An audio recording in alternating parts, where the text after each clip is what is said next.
Hi everyone, welcome back to Existential XP. I haven't put out a video since the latest Star Rail update, and that's for two reasons. First, the story pretty clearly broke off at a crucial juncture, so it's still too early to do any proper philosophical reading right now. And second, I took a trip to Oxford.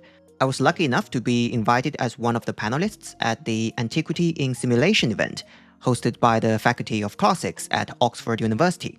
It was a fantastic event. The theme was classical reception in East Asian games, so it wasn't directly about philosophy, but I had a wonderful time. If the topic interests you, you can find the draft of my talk on the channel's website. I've put the link in the description.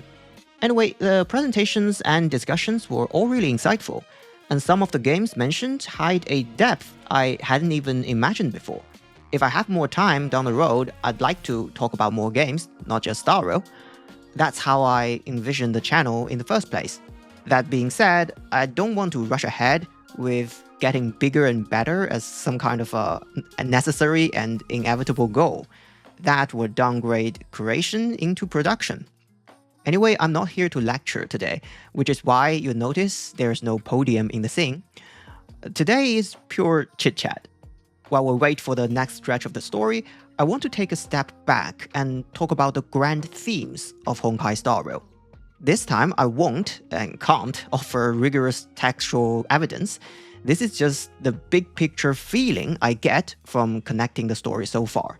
It may not be what the writer intended, so feel free to treat this as aimless rambling at the tavern. We'll touch on all sorts of odds and ends today, including the game's hidden mystery, the theory of four apocalypses, the philosophy of the path of enigmata, the relationship between Trailblaze and Elation, and more. So basically, spoilers are fair game across the board. I'll assume you already know everything in the story up until version 4.3. If you don't want to be spoiled, you've got 3, 2, 1, and however many seconds the intro takes.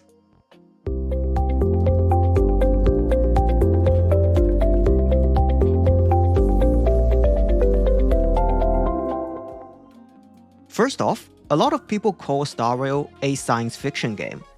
Actually, if you Google Star Rail, it will tell you it's a sci-fi RPG. Honestly, I have to disagree. Aesthetically speaking, sure, Star Rail has a sci-fi veneer, but in terms of its world building, calling it science fiction is a stretch at best. Many of its concepts have already stepped into the territory of high fantasy. Star Rail's universe is a philosophical universe, where philosophical ideas have genuine materiality. That is the path energy. The reason it sometimes looks scientific is that philosophy and the natural sciences aren't two parallel, unrelated lines. For most of human history, you could say philosophy and natural science go hand in hand. In the Republic, Plato treated arithmetic and geometry as necessary prerequisites for studying philosophy. Even into the modern era, plenty of famous mathematicians and physicists were also philosophers. Take your Leibniz, your Whitehead. And Newton's most famous work is literally titled The Mathematical Principles of Natural Philosophy. The way I see it, Star Rail's sci-fi feel is more of a philosophical overflow. The main story of Star Rail is, in fact, a meditation on one grand philosophical motif, the self. Visiting different worlds is their way of ruminating on that motif through different aesthetics, in different settings, from different angles. Even though Star Rail's story spans different worlds, two groups of characters clearly occupy the most central positions, the Astral Express crew and the Steron Hunters. Aside from the Trailblazer, each side starts the story with 4 members. Interestingly, the core themes of all 8 of these characters touches on the question of what is the self. On the Express, March 7th has no memory of her own past, and in the Amphorius arc, Evernight's story pushes the discussion of the self to a new level. In the Evernight video, we talked about the mechanism by which the self arises from Manasvijnana in the Yogacara school, which is the real-world inspiration behind the remembrance path. Dan Heng is the reincarnation of Dan Feng. If March 7th is past actions with no memory, Dan Heng is past memory with no action. At least for him, as a new individual who has been through rebirth, what exactly is the relationship between Dan Feng, who took the actions, and his current self that inherited part of the memory? We now know that the Himiko on the Express isn't the Himiko in Planacadia. The original Himiko has died.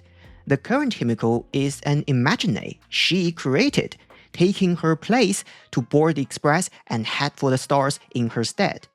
So is the Himiko we know a self in the full sense, or a shadow entrusted with a wish from the past? Well, the story hasn't unfolded in Star Rail yet, and I'm not all that familiar with the story of Honkai Impact 3rd, but from the little I do know, his keyword is inheritance. His name is the German word for ward, inherited from the hero he admired.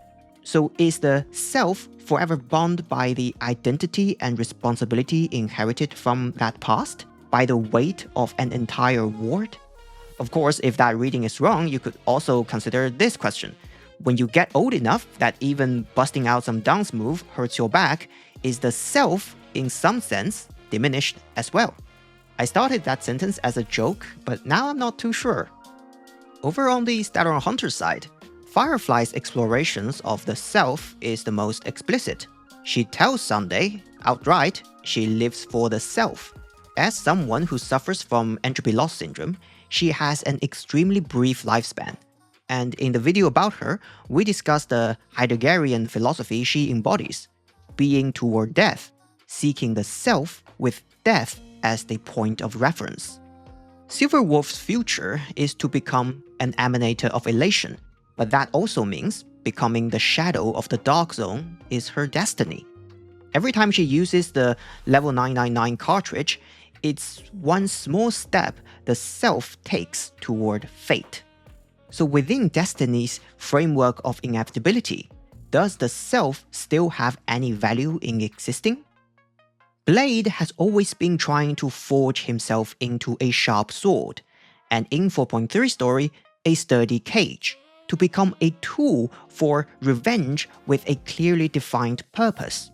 In the 4.3 story, the reason he's able to return from the Veracity is that he accepts the guidance of General Huaiyan in his dream, and he finds the answer to the question what exactly constitutes a blade.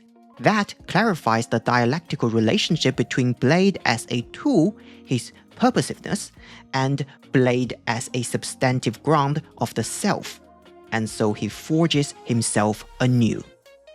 Kafka was born missing a part of herself. Her aim in following Elio is to find her fear. Fear comes from the negative imagining of uncertain future situations, and its flip side, often the more famous side, is hope. The 17th century philosopher Spinoza said that hope is an inconstant pleasure in the face of uncertainty, and fear is the inconstant sadness in the same situation. Two sides of the same coin.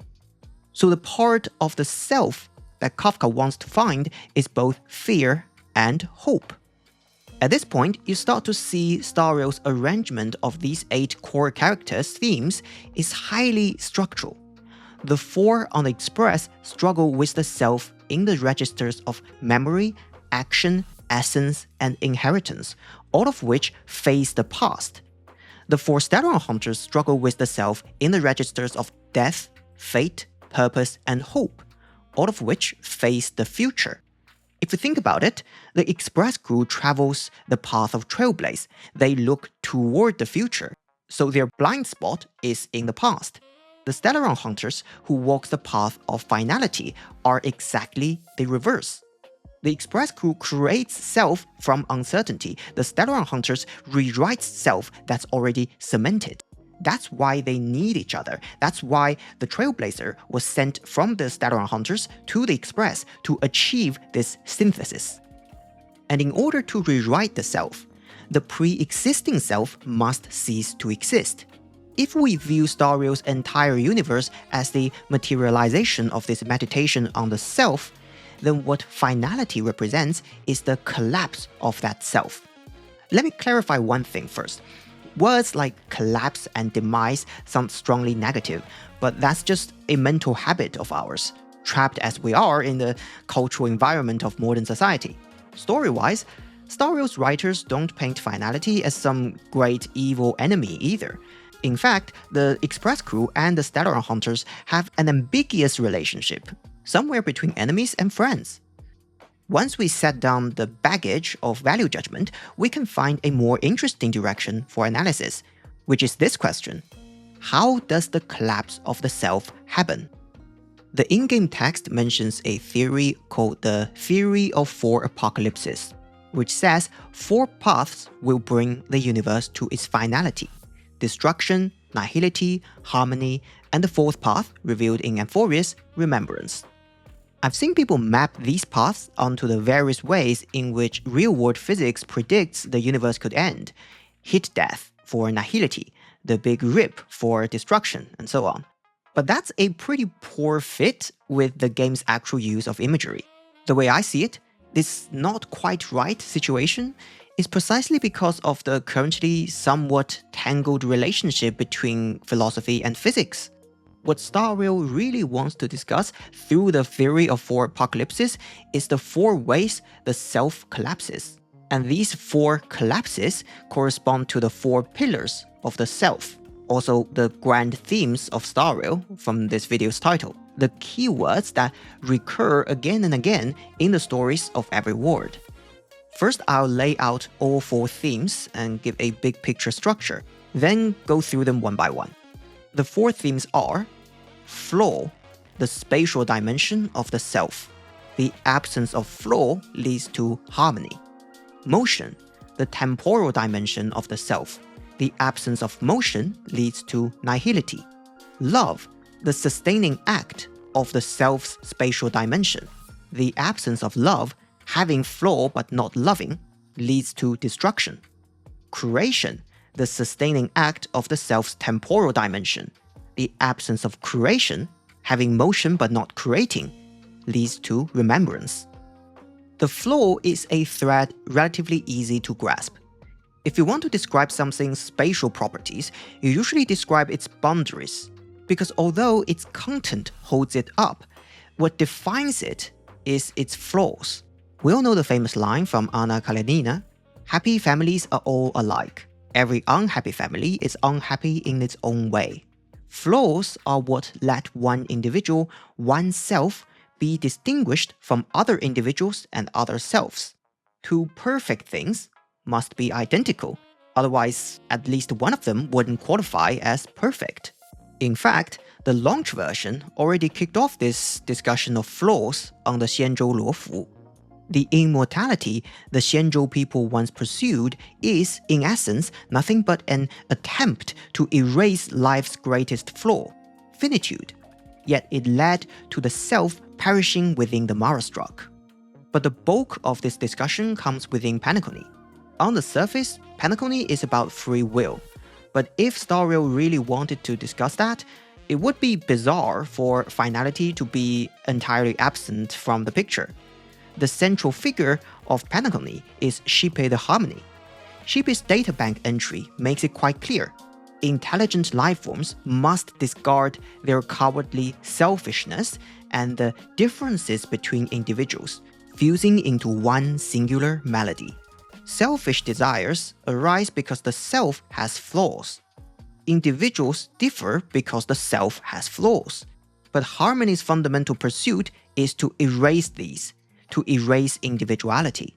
As a path absorbed by the harmony, order is the same on this issue. In Sunday's symphony, every note plays its perfect role for the entire musical presentation. This doesn't mean each note is perfect without flaws in itself. Rather, by merging into the whole, its imperfections and flaws become invisible. This is also Star Rail's wake-up call to our modern society. In this era that holds up order and harmony as some kind of ultimate achievement, when we're busy hiding and patching our own flaws and tactfully and politely looking away from others' flaws, are we perhaps strangling our own self with our own hands? Now, the keyword motion deserves more discussion. especially its link to its opposite, the nihility path. Because the word nihility itself carries a lot of philosophical baggage, people hear it and think, oh, the nihility path is just thinking nothing has any meaning. But interestingly, the absence of meaning is just one facet of nihility. In the databank entry, nihility is called the opposite of reality. In our own universe, a thing with only spatial dimensions can't be considered to really exist. Just as you can't picture a sheet of paper with no thickness in three-dimensional space, an existence with no temporal thickness in four-dimensional spacetime is also a paradox. When I say motion, the more precise phrase might be having temporal thickness. But that's too clunky, and after all, in our universe, so long as you exist in any real sense, you are in motion. Not only is there motion inside you, you're also interacting with other existences. The motion I'm talking about here is exactly this trajectory cutting across time. The aeon Ix, meanwhile, is described as doesn't interact with other aeons. The reason people think that nihility has no emanator is also because that Ix wouldn't glance at anyone. In other words, it simply exists, or rather doesn't exist, in an eternally unchanging way. Ix's outward form is a black hole, and that's a fascinating design choice. Black holes make us think of Einstein's general relativity, and in the framework of relativity, time and space are a unity. An effect on time is in itself an effect on space. So nihility is also indirectly linked to the collapse of the self-spatial dimension, the absence of flaw. As Acheron says, the nihility envelops everyone equally. This means for nihility, just as for harmony, flaws and the individuality they bring simply don't exist. Conversely, the collapse of the self-spatial dimension that harmony represents is also indirectly linked to the collapse of the self's temporal dimension, the absence of motion. Sunday in Penacony kept agonizing over one question: why do birds fly?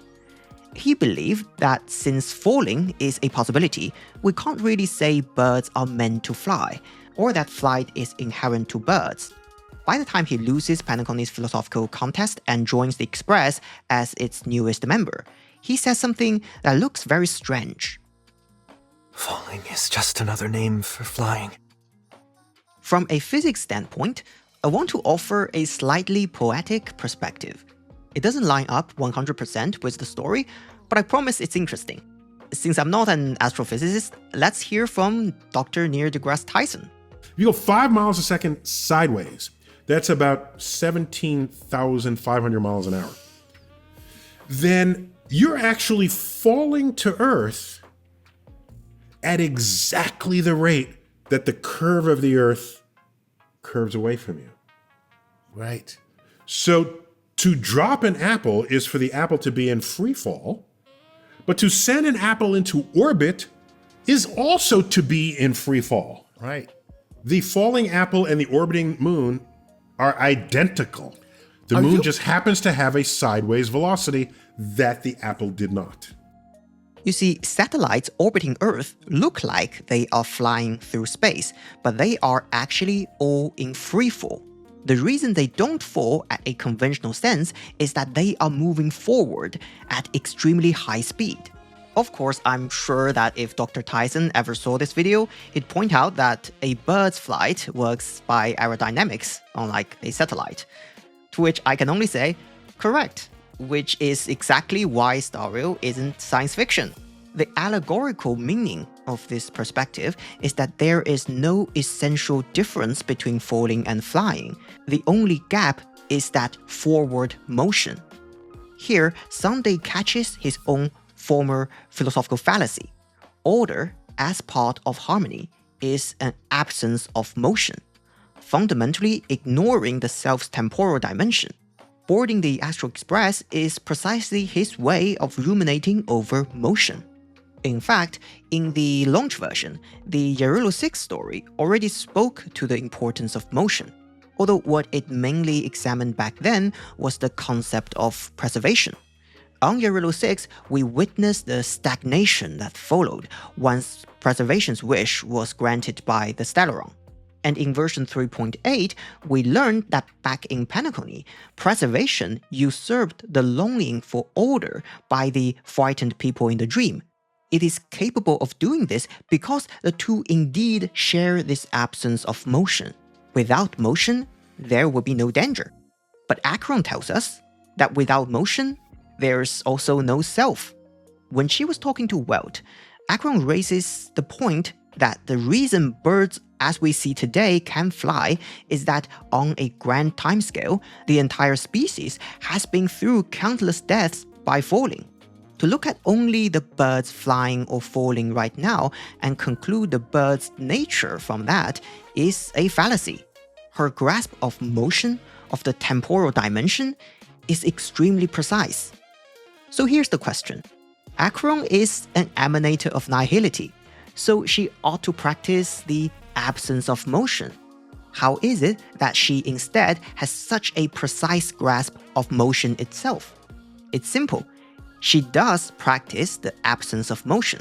Now we know she has been staying at the outer side of IX event horizon, helping the people who are about to fall into nihility return to reality.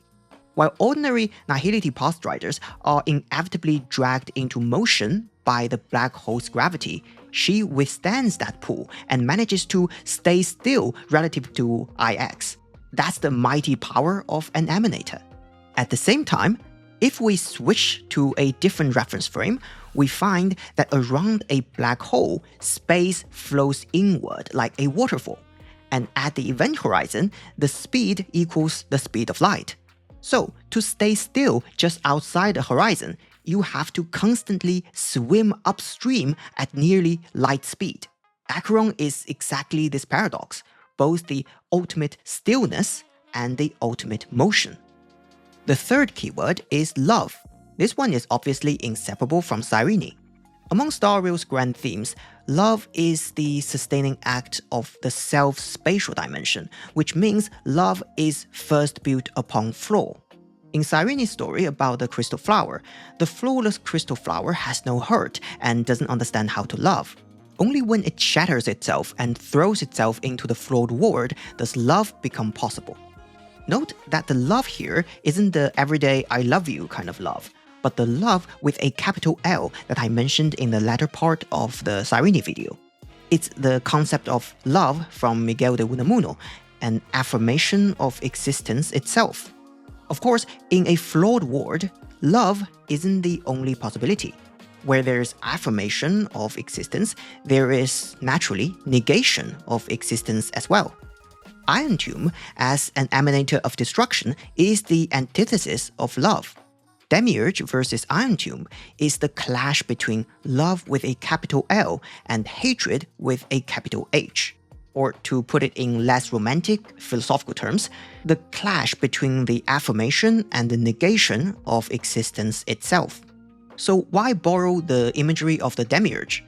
Well, the erudition path, which created the Demiurge, is actually heavily inspired by Platonism. In the video about Ranmei, I mentioned that her character stories follow the structure of Plato's Symposium. And in another of Plato's representative works, the Timaeus, the Demiurge is a benevolent craftsman who molds the world to make it more closely resemble the perfect forms. Gnosticism, represented by Ligus, inherited Plato's concept of the Demiurge, but depicted it as evil and jealous, the laws of the world being a cage he uses to imprison humanity. These two, respectively, represent the affirmation and negation of the origin of existence.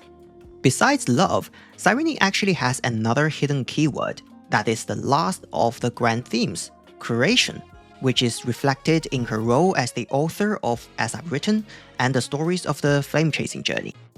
Creation is the sustaining act of the self's temporal dimension, the support for motion.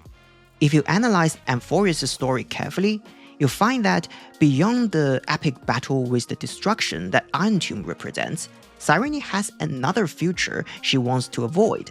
ascending into aeonhood at the universe's end, turning the journey of Trailblaze into a flawless remembrance, the last path of the theory of four apocalypses. Unlike nihility, remembrance has temporal thickness, because there was motion, otherwise there would be nothing to remember. But the motion within remembrance faces only the past, so it lacks creation. Just as the love mentioned earlier isn't everyday love, the creation here isn't merely artistic creation or handicraft, but the generation of difference in the sense of the 20th century French philosopher Gilles Deleuze. That generation of difference is the indispensable element that lets past motion be transmitted into the present and then into the future. Cyrene was originally the electrical signal representing remembrance. But in the end, in the records of Exomyth, the demiurge's path is no longer remembrance, but trailblaze. She eventually set out on a road that faces the future. The way I see it, Cyrene is the first, and so far the only, character in the game to truly complete Star Rail's philosophical meditation. What, did you expect anything less from Alicia's counterpart? She personally practiced all four keywords: flaw, motion, love, creation. And that's why the epithet on her character card is flawless ego. Her flawlessness lies precisely in the motion to shatter herself, going from the flawless to the flawed, then returning to that flawlessness within the motion of countless ripples of past reverie. Now, although Amphoris's story is led by remembrance, an important undercurrent lurks beneath the surface, the path of enigmata. Everything is mentioned only briefly and cryptically, but at least we can gather some important fragments of information. First, Evernight is a pure child of Anasrava, and a pure child of Anasrava may be a special kind of remembrance emanator. At the same time, she wields the authority of enigmata, and on that path, she has power equal to an emanator as well. The myriad ties between remembrance and enigmata don't stop there. Gallagher once said that the feat of creating Penacony would require either a Stellaron or an emanator of remembrance or enigmata. While exploring the simulated universe, we reach the Eden of Blessed Insight only to encounter their Mythos, the Aeon of Enigmata. Dig deeper and you'll find a few more interesting tidbits. The technique Silverwolf uses is called ether editing. And what is ether? The answer is, it's just memoria. The description of the item sparse ether says that this is the supposed memoria of the Garden of Recollection. And in the in-game readable Approaching Science, the Mysterious Dark Zone, it is said that deep within the ether lurks the Dark Zone, which does not reach the surface. However, at the same time, the current situation isn't permanent either. The game text, in a speculative phrasing, says, in the distant past, the Dark Zone once reached the surface of the ether. Following that allegory, the Remembrance Path and Enigmata Path may be like waters at different depths in one ocean, mutually interdependent, each complementing and contrasting the other. The game has been quite clear on the philosophical mapping of remembrance. It offers plenty of evidence. For instance, the Remembrance Path upgrade materials, Seedling of Manas and Flower of Alaya, both point to the Yogacara school of Buddhism. And what's mutually complementing and contrasting with that is none other than another school of Buddhism, Madhyamaka. Madhyamaka was founded by one of the greatest Buddhist philosophers, Nagarjuna. In fact, Madhyamaka and Yogacara together are known as the two schools of emptiness and existence in Buddhism. Both are pivotal in the history of Buddhist thought. If Yogacara's core philosophy is all phenomena are consciousness only, Madhyamaka posits that all phenomena are empty. Its core idea is that all things lack svabhava, which means something's own nature. But this svabhava isn't the same concept as the self Star Rail wants to explore. Rather, it means things have no fixed, unchanging essence. A lot of people see the databack entry on Mythos saying it is a fallacy that all things can be experienced and recognized, and conclude that enigmata is the opposite of erudition. But the very next part of that entry says, to prevent the certainty that erudition brought about from destroying the possibilities championed by Mythos, Mythos conjured the fog of thought and the rain of sensation to reveal to the mortals the inexplicable truth. Now, if Mythos merely represented pure agnosticism, which believes that true nature of existence is unknowable, then there is no need to create any fog of thought or rain of sensation. Doing nothing would suffice, because under an agnostic framework, there is no need to stop anyone from seeking solutions, since it's futile anyway. But on the contrary, Mythos is revealing the inexplicable truth. They create obstacles for erudition because erudition leads people astray, leaving them wandering in the analysis of phenomena, unable to break out of the established framework and realize all phenomena are empty. Madhyamaka's most important classic is probably Nagarjuna's Mula Madhyamaka Karika. Try saying that 3 times, which means the root verses on the middle way.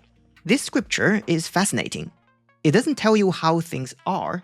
Instead, following rigorous logic, actually, it eliminates possibilities one by one through reduction to absurdity, telling you what they are not. In the end, every possibility is taken apart cleanly, and only emptiness remains. We can save the specifics for when a relevant character shows up, but this method does remind me of the history-fictionologists of enigmata. Like Madhyamaka, they too are deconstructionists. The databank entry even states explicitly that they have some kind of altruism, only that it's difficult to comprehend. Indeed, if I ran out into the street and told people that all their thoughts are wrong and that I also won't and can't tell them what's right, I'd surely get punched. Come to think of it, that's pretty Socratic. Everyone knows that he annoyed the Athenians so much that he got himself killed. Compared to Plato, Socrates was really a process of demolishing without establishing, just like Madhyamaka. But Socrates was the forerunner of erudition. He believed truth is objective and absolute, only that he, as a person, hadn't yet obtained it.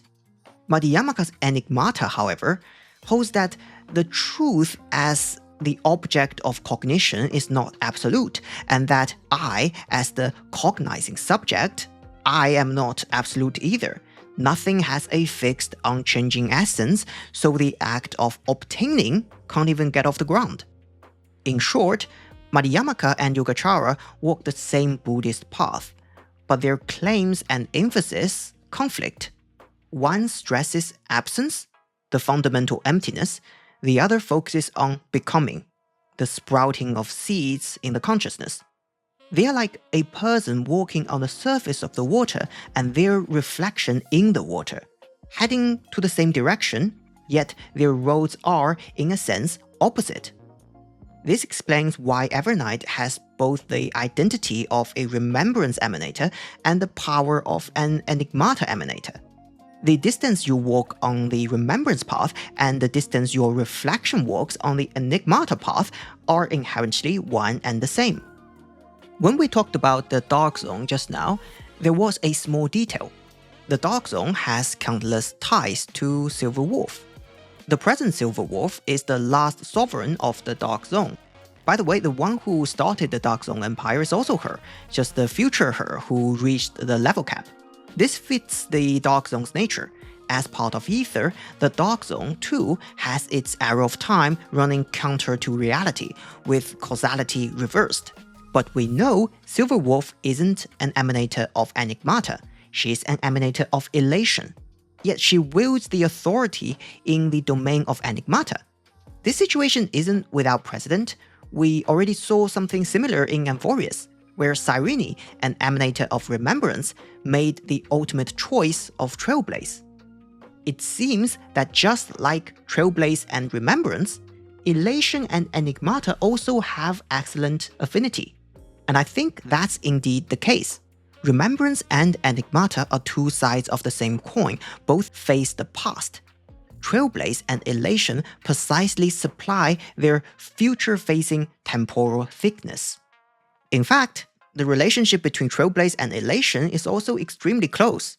In real-world philosophy, trailblaze largely represents existentialist thought, while elation takes the absurdist route.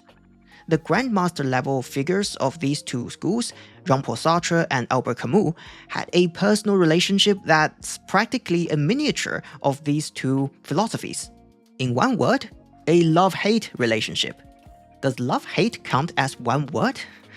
Well, that's too complicated. In any case, they were once very close, but as their philosophies developed, a conflict on one core question came to the surface, eventually escalating into public quarrels and personal attacks, and the total collapse of their friendship. Both existentialism and absurdism set out from the same starting point. Things have no preordained essence or meaning. And both strive with all their might in the opposite direction from nihilism. But at one crucial juncture along the way, the two part ways. That juncture is the creation of meaning. Sartre held that, first of all, we of course can and even must create meaning. For him, life is like a project, except you set your own proposition. We, as free beings, have an obligation to actively intervene in history and society, to take up the responsibility of creating the future. We aren't just creating personal meaning, we are creating the meaning of history. Camus also championed the act of creation. In the Sparksy video, we even quoted his famous line, "The absurd joy par excellence is creation."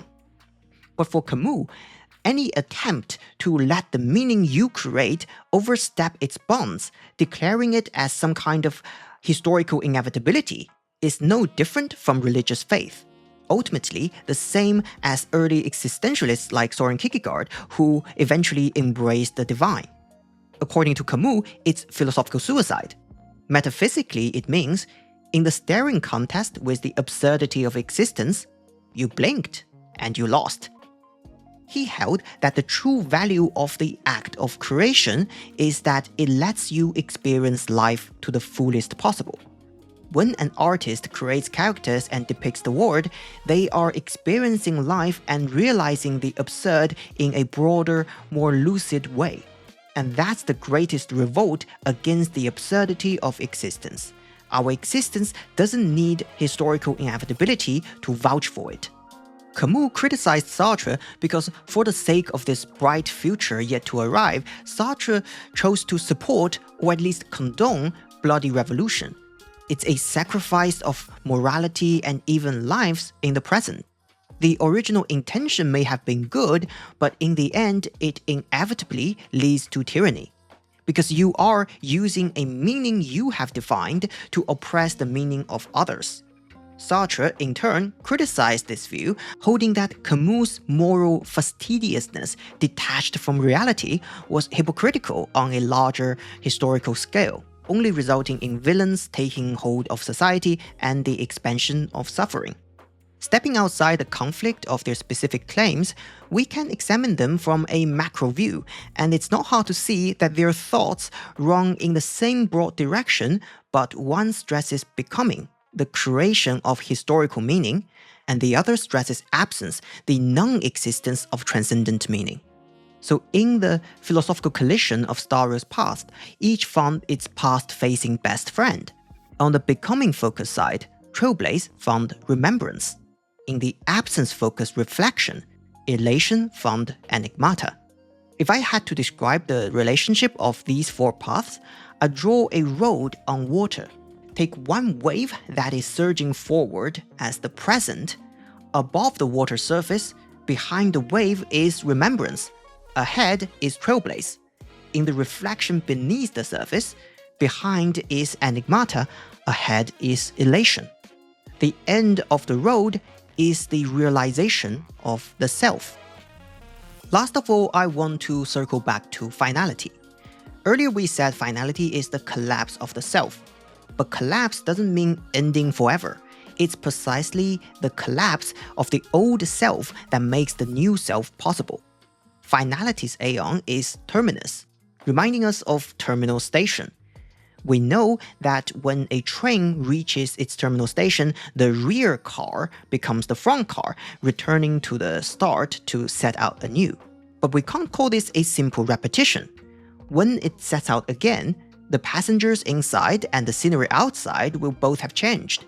Going by what News the Erudition says, there is a high possibility that Finality is Trailblaze running in reverse. So here comes the question.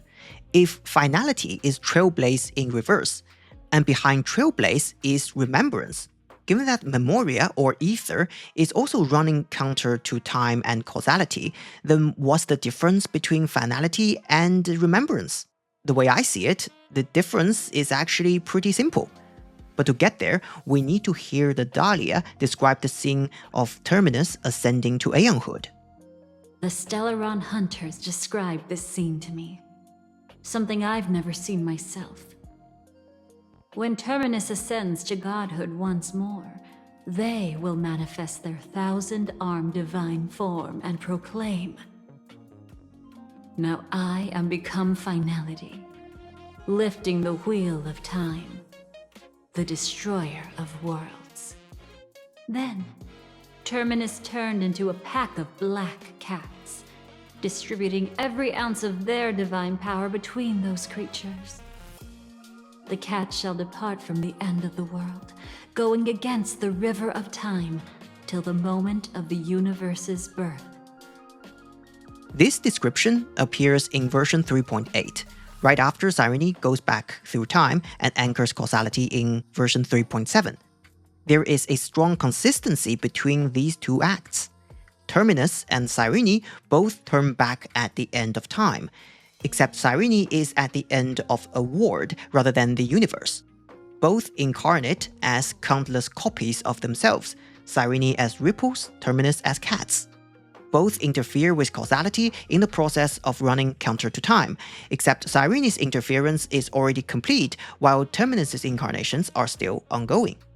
My interpretation is that the difference between Finality and Remembrance lies in the point in time that the observer occupies. We ride that wave we call the present and watch the existence brushing past us on the other direction of the road. The side on our future is Finality. The side on our past is Remembrance. This explains why, in the theory of four apocalypses, Remembrance occupies such a special position. If you talk to the Allergy, the NPC that gives you apocalyptic shadows, the description of Finality goes like this. Finality causes ember to rupture, immortality to wither, music to mute, light arrows to dim, the dark sun to be reduced to ashes, and the tavern to be covered in dust. Even destruction itself cannot be spared from destruction. These imageries are very clear. Respectively, preservation, abundance, harmony, the hunt, nihility, elation, and destruction. 3 of the 4 apocalypses get named. Only Remembrance goes unmentioned. Maybe it's because Allergy wasn't being exhaustive, or maybe, in order to return to the start to set out anew, Remembrance is precisely the rail laid down for Finality. Of course, I'm not Star Rail's writer, and the future story and lore may go completely off this route. If that happens, feel free to treat all of today's chit-chat as a joke told by our dear Sparksicle disguised as me. Anyway, I hope you enjoyed this chat and that it helped you kill some time while you wait for the next stretch of the main story. Until next time.